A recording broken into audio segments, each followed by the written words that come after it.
Hai sahabat servis, pada kesempatan kali ini saya akan melakukan perbaikan kulkas 2 pintu. Yang mana untuk kerusakan kulkas ini di ruang freezer bisa kita lihat di sini untuk proses pembekuannya tidak terbentuk. Jadi nampak jelas ya, di sini air serta bahan-bahan yang lain tidak bisa membeku. Kemudian untuk ruang refrigerator, di sini saya rasakan raknya ini tidak terasa dingin sedikit pun, sehingga bahan-bahan yang ada di ruang refrigerator ini menjadi rusak. Oke, seperti itu kerusakannya. Dan di sini saya coba rasakan dindingnya ini ada terasa hangat ya. Namun untuk ruang freezer di sini tidak bisa membeku. Baik, kita langsung saja keluarkan bahan-bahan yang ada di ruang freezer ini. Dan setelah kita keluarkan bahan-bahan yang ada di ruang freezer, kita coba buka terlebih dahulu di bagian cupnya ini. Di sini ada beberapa skrup yang harus kita lepas terlebih dahulu. Oke, saya coba lepas terlebih dahulu ya untuk cupnya ini serta aksesoris yang ada di ruang freezer. Oke, setelah itu kita coba buka cup bagian belakangnya ini, tinggal kita ungkit saja.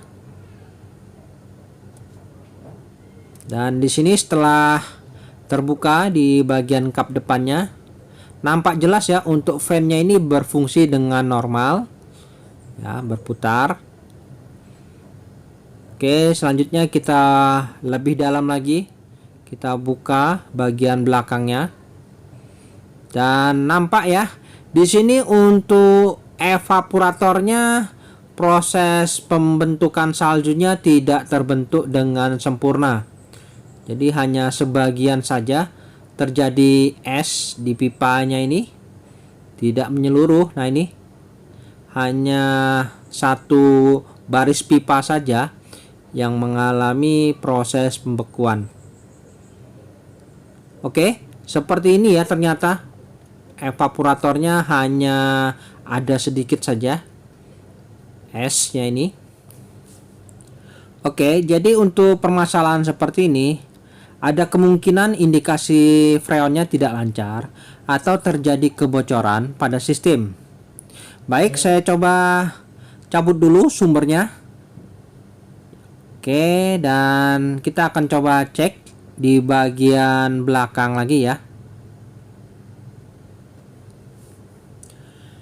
Di bagian belakang di sini bisa kita lihat untuk modelnya yaitu PR21 series dengan arus di 1,1 ampere. Di sini nampak jelas untuk sistem timernya menggunakan sistem timer 13. Untuk mesin kompresor yang digunakan di sini yaitu GFF 57 AAAL yang kategorinya adalah 1/6 PK+.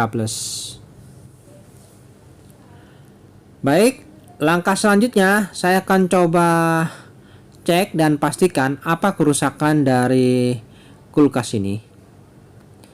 Yang mana saya akan coba lakukan pengecekan terlebih dahulu di bagian filter dryer.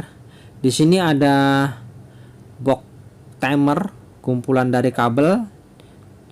Coba saya lepas terlebih dahulu. Kemudian untuk filter dryer di sini saya coba keluarkan. Nah, ini adalah pipa balik ya. Nah, ini filter dryernya di sini. Saya akan coba keluarkan terlebih dahulu. Nah, ini adalah filter dryer ya. Di sini saya akan coba pastikan apakah ada kandungan gas freon pada sistem atau tidak ya.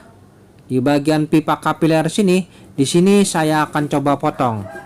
Apabila ada kandungan gas freon yang keluar, artinya kondisi perpipaan semua ini tidak ada mengalami kebocoran. Oke, coba ya, saya akan coba potong terlebih dahulu di bagian pipa kapiler ini, apakah ada kandungan gas freon.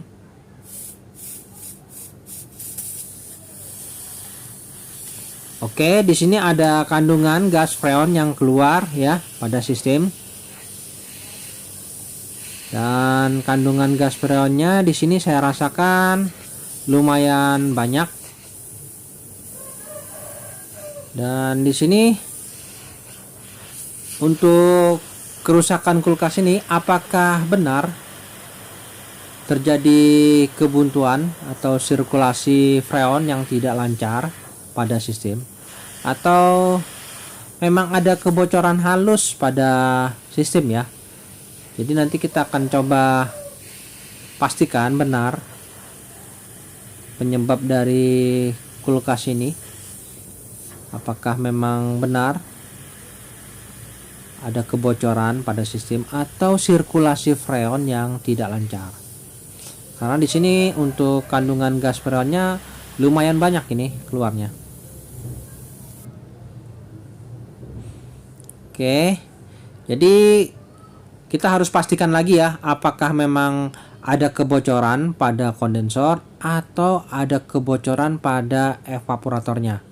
Jadi kita akan coba berikan tekanan pada masing-masing pipa ini. Di sini saya akan coba lakukan proses penekanan pada jalur kondensor maupun evaporator, yang mana pada ujung pipa kapiler ini saya buntukan ya. Oke, di sini untuk ujung pipa kapiler yang dari filter dryer ini saya juga tutup buntukan, yang mana ini adalah jalur kondensor, yang mana di sini saya coba berikan pentil guna memberikan tekanan pada jalur kondensor.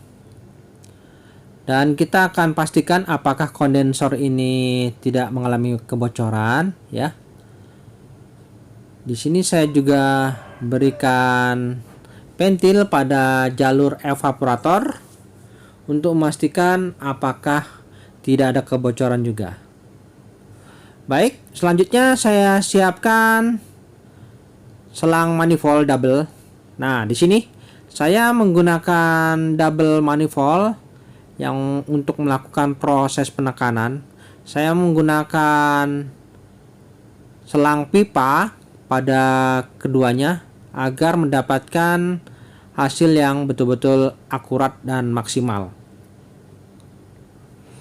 Oke, untuk selang manifold yang terbuat dari pipa ini bisa dibuat sendiri ya, karena untuk selang manifold yang biasa umumnya ini kadang bisa mengalami kebocoran atau pecah selangnya, jadi kurang akurat. Untuk itu saya menggunakan selang manifold yang saya buat dari pipa saja agar lebih kuat dan tahan terhadap tekanan yang cukup besar. Nah, di sini saya pasang untuk jalur kondensor dan jalur evaporator. Saya pasang pada selang manifold ya. Ini adalah jalur evaporator dan ini adalah jalur menuju ke kondensor ya. Jadi yang berwarna merah ini adalah jalur kondensor, sedangkan manifold yang berwarna biru itu adalah jalur ke evaporator. Ya, ini sudah saya buntukan di ujungnya masing-masing. Kemudian tinggal kita berikan tekanan ya. Di sini saya akan coba berikan tekanan pada masing-masing jalur ini untuk memastikan apakah ada kebocoran pada sistem ataukah tidak.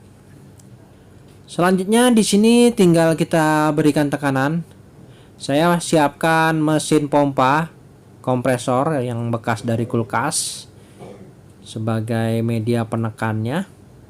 Oke, saya coba nyalakan mesin pompanya ini.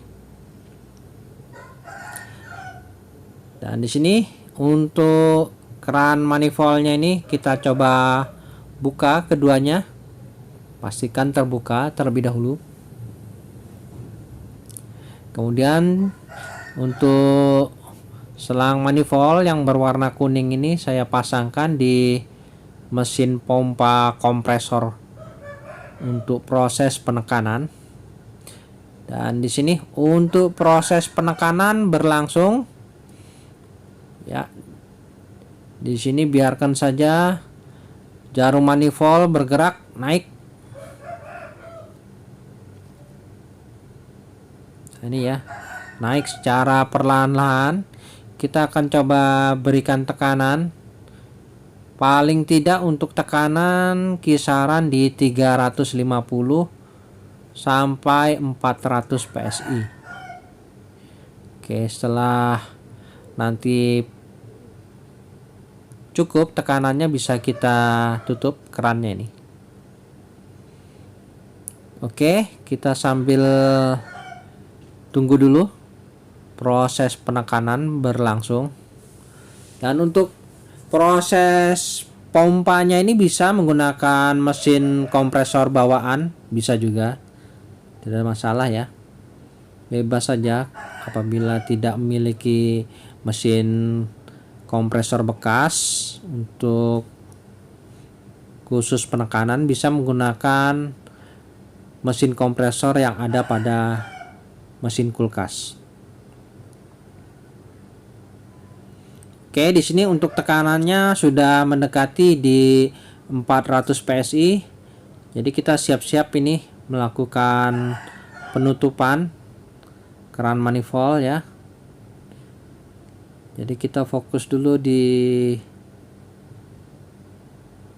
jalur evaporator yang berwarna biru.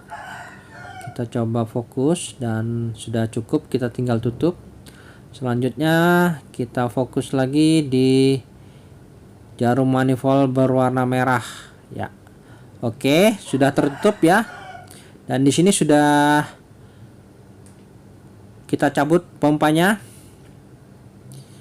Untuk penekanan di sini saya berikan di skala 400 PSI ya, baik di jalur evaporator maupun jalur kondensor. Ini saya berikan tekanan di 400 PSI. Oke, selanjutnya saya lepas dulu selang manifold yang menuju ke mesin pompanya ini. Nah, seperti ini. Jadi kita pastikan apakah turun nanti untuk jarum manifoldnya ini, apakah tidak ya. Di sini sama-sama di tekanan 400 PSI ya. Nah, seperti ini ya. Kita tunggu dulu dalam beberapa jam, nanti kita tinggal saja. Nanti kita cek kembali bagaimana, apakah ada penurunan ya. Di sini kita biarkan saja dulu. Baik teman-teman, setelah kurang lebih 4 jam kemudian di sini saya coba lakukan pengecekan. Untuk jarum manifold yang berwarna biru di sini tetap mantap ya, tidak ada masalah. Kemudian untuk manifold berwarna merah juga stabil, mantap. Jadi tidak ada kebocoran ya ternyata pada sistem. Oke, jadi untuk kondensor tidak ada masalah, maupun jalur evaporator juga tidak ada masalah. Artinya ada kebuntuan saja pada sistem. Jadi sirkulasi gas freonnya ini tidak lancar, sehingga kulkas ini tidak bisa membekukan ruang freezer. Oke, selanjutnya tinggal kita buang saja kandungan udara yang kita masukkan pada sistem ini. Di sini bisa kita patahkan saja untuk jalur pipa kapiler yang kita buntukan ini. Oke, kita buang saja tekanan yang ada. Ya, baik di jalur evaporator juga kita buang tekanannya.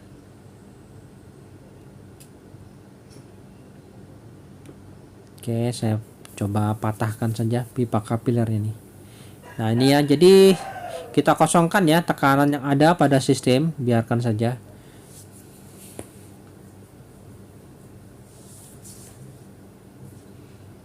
Oke, di sini ternyata tidak ada kebocoran pada sistem ya. Sudah kita lakukan tes press, ternyata untuk jalurnya ini aman, ternyata tidak ada masalah.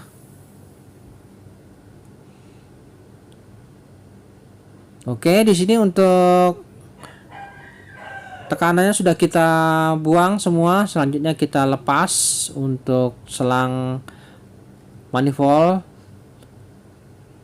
Kita akan coba lanjut lagi pada proses penyambungan. Untuk jalurnya ini kita kembalikan saja, karena kita sudah yakin ternyata tidak ada kebocoran pada sistem. Baik, di sini tinggal kita kembalikan saja sambungan jalur kondensor. Kita buatkan ventil pengisian. Untuk jalur evaporator juga kita kembalikan pada posisinya. Jadi di sini saya akan coba sambungkan terlebih dahulu biar mudah. Oke, teman-teman, di sini untuk jalur kondensor, evaporator semuanya sudah saya sambung dan sudah saya berikan ventil pengisian ya. Di sini sudah saya berikan ventil pengisian. Untuk jalur kondensor sudah saya sambung kembali.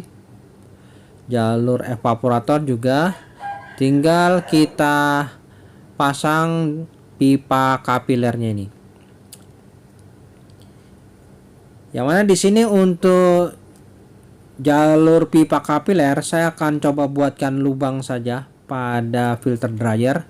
Seperti biasa saya berikan lubang menggunakan paku dan saya buatkan lubang secukupnya seukuran pipa kapiler untuk proses pemvakuman. Yang mana di sini saya akan coba langsung lakukan proses pemvakuman dan proses pengisian freon kembali. Oke, di sini saya coba las dulu untuk pipa kapilernya ini yang menuju ke filter dryer.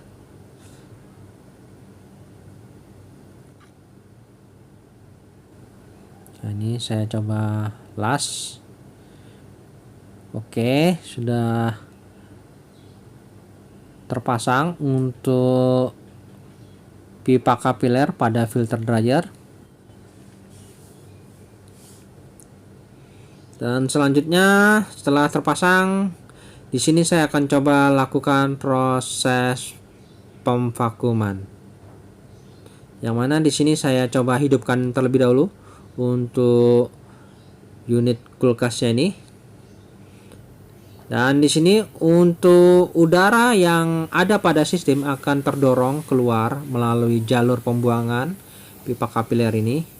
Di sini kita akan coba habiskan sampai tidak ada udara yang keluar pada sistem.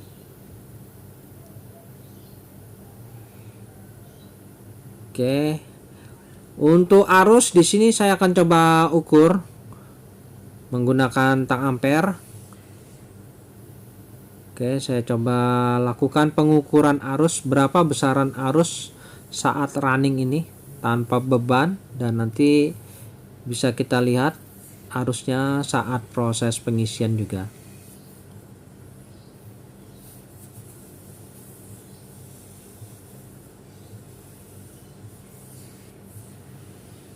Oke, di sini saya coba lihat berapa arusnya ini.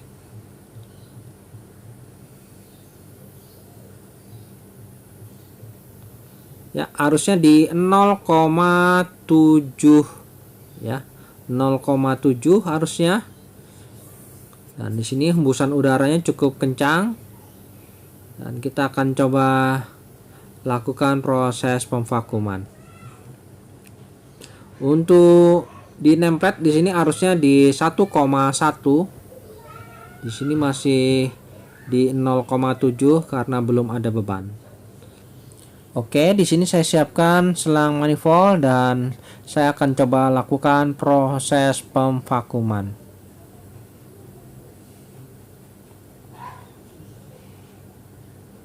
Nah, ini pastikan fungsi keran berfungsi dengan baik ya.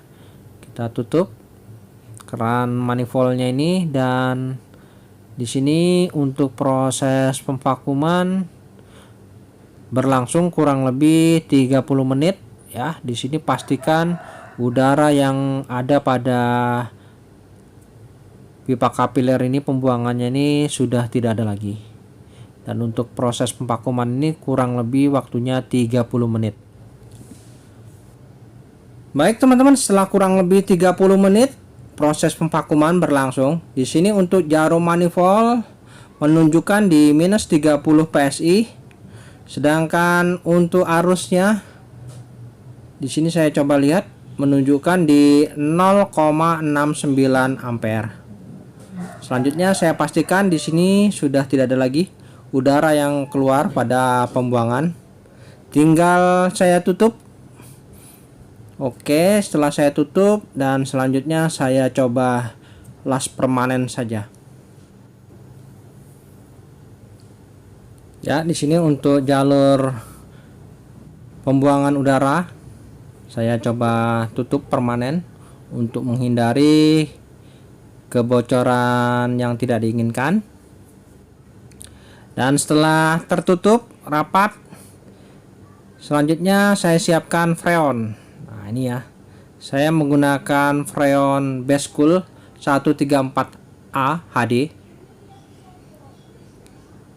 Ya, selanjutnya saya pasang selang manifold pada freon, dan keran freon saya buka terlebih dahulu di sini. Dan selanjutnya kita harus pastikan udara yang terjebak pada selang manifold ini kita buang. Oke, setelah udara yang terjebak pada selang manifold kita buang, selanjutnya baru kita lakukan proses pengisian freon. Nah, ini ya, di sini saya coba isikan gas freonnya pada sistem. Isikan secara perlahan-lahan sambil kita lihat berapa arusnya ini ya. Sambil kita perhatikan tekanannya. Di sini saya coba berikan tekanan di 10 PSI. Ya, setelah tekanan di 10 PSI kita lihat arusnya di sini 0,9 ampere. Lalu biarkan stabil di 0,9 ampere. Tekanan juga sudah stabil di 10 PSI. Proses pengisian freon bisa kita hentikan. Bisa kita cek untuk filter dryer, di sini sudah terasa hangat, mantap ya. Jadi kita akan coba raba dindingnya, di sini juga terasa panas. Oke, selanjutnya kita akan coba lakukan penyegelan saja. Di sini untuk jalur pengisian langsung bisa dilakukan penyegelan menggunakan tang penjepit khusus ini, dan proses penjepitannya ini harus benar-benar rapat.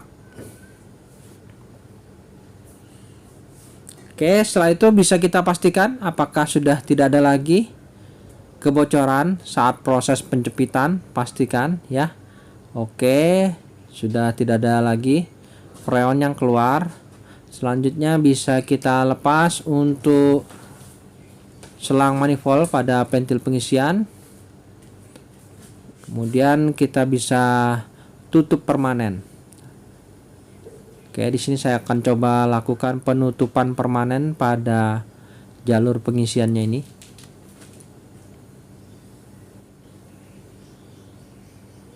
Nah, ini ya. Jadi pada saat proses penutupan, apabila tidak ada tekanan freon yang keluar, maka penutupan jalur pengisian ini akan terasa mudah. Oke, sudah tertutup rapat. Dan selanjutnya kita bisa lepas saja penjepitnya ini. Nah, seperti ini. Jadi penyegelan sudah selesai. Arusnya di 0,9 ampere. Normal saja ya. Jadi tinggal kita rapikan saja. Di sini sudah selesai proses pengisian freon. Dan tinggal kita rapikan saja.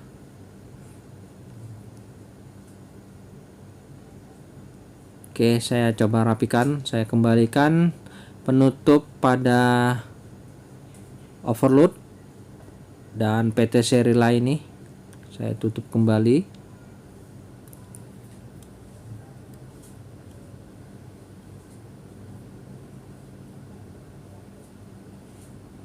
Selanjutnya untuk box timer, di sini bisa kita pasang.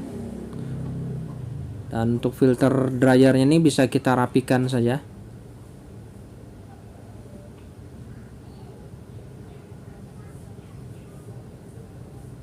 Nah, ini untuk box timernya saya kembalikan ke posisi semula.